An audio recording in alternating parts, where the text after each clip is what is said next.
Ngayong araw nga guys, bibili kami ni girlfriend ng pork. Good for 2 days namin na ulam. Wala kasi kaming ref guys, kaya mahirap bumili ng maraming pork or meat or kahit anong kailangan ng refrigerator. Dito nga lang to guys sa phase 1, hindi naman masyadong malayo dito sa amin. So ito nga guys, kinat na ni kuya yung pork namin. Binigay ko na kay girlfriend para mabayaran din. Kumuha na din si girlfriend ng ibang ricados para sa aming ulam. So yung first namin ng ulamin is adobo. Tapos is yung pansit. Pumili na rin kami para hindi na pabalik-balik. So ito na nga lahat ng bili namin guys. 307 tong lahat. Next naman guys ay pumunta kami sa Robinson Supermarket para bumili ng milk. So namin bilhin yung pang oatmeal sana. Kasi nga hindi na ako nag-rice kaya bibilin lang ako itong Angkor na may 8 grams na protein. 154 pesos lang to guys. So nakarating na nga kami ng bahay guys. Nagluto na agad si girlfriend ng rice at dito nilagyan ko na ng kamote. Yung kamote nga guys ay para sa akin. Tapos dito guys pinakuluan na ni girlfriend yung pork na nabili namin. So bali yung pork guys is 109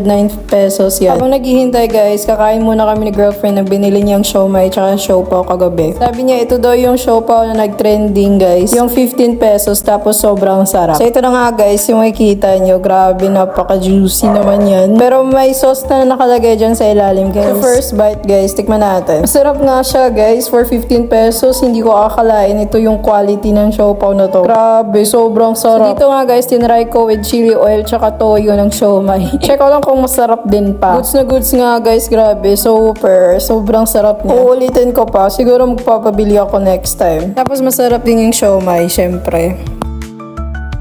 After namin kumain ng siopaw tsaka siomai guys, nagluto na agad si GF kasi medyo malambot na yung pork na pinakuluan namin kanina. So basic na adobo nga lang guys, kaya ipa-fast forward ko na lahat nito. Palagay ng bawang tsaka sibuyas, nilagyan niya ng potato tsaka carrots. Tapos rekta na agad yung pork pag malambot na yung carrot tsaka yung potato. Pagkatapos nga guys, itinimplahan niya ng kung ano-ano na lang basta yung maglasang adobo yan. Kainin na guys, let's go! Sa 3 pieces nga lang yung nakain namin dito kasi nga tipid-tipid. Yan lang muna sa ngayon guys, bye!